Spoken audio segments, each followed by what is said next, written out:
gentlemen are real trailblazers out there in the very early days. I enjoyed the movie Abyss. Well, that's where we started together. Yeah, exactly. That's correct. And I'm impressed with your business model, the way that you want to approach that. Do you plan on approaching the scientific community and some of the high-tech community that can use 3D to discover new ways of growing foods, sustaining the planet, going into space, going underwater?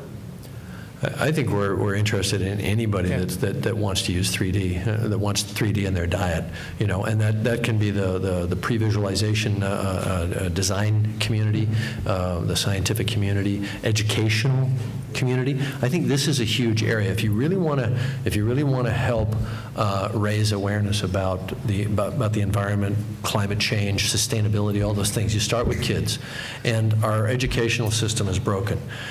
I personally believe, and there's some early scientific evidence to support this, that 3D communicates better and we write memory in our minds better from 3D media, or things that we've taken in 3D. I think we can maybe not revolutionize education, but I think we can absolutely create a big increment to the impact of education with good stereoscopic teaching tools. And that's an area that we definitely want to be involved in. And some of the big tech companies are pushing that direction as well, like Texas Instruments and so on.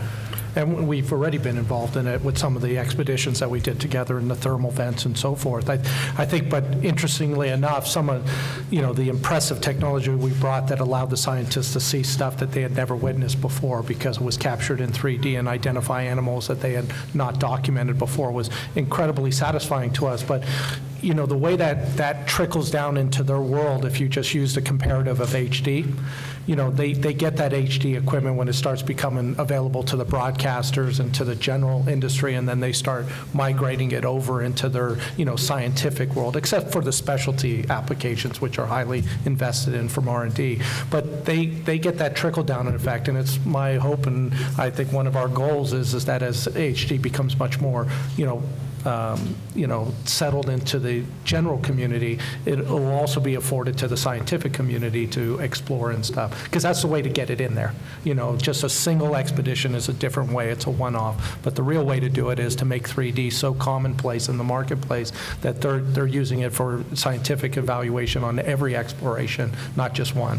Well, here's a good example. I'm a very small member of a big team who are developing or have developed the Mastcam camera, which is going on the Mars Science Laboratory, which is called the Curiosity rover, which will be flying to Mars soon. And it's a nuclear-powered rover that should be working up there for 10 years or so, and that's a stereoscopic camera system. And so the Jet Propulsion Laboratory has put an emphasis on stereoscopic science imaging for a long time. I mean, the Viking lander had stereoscopic camera, so they know the value of stereo pairs and photogrammetry and analyzing the subjects that they can't reach out and touch. So the science community have always been good allies to us, and we to them.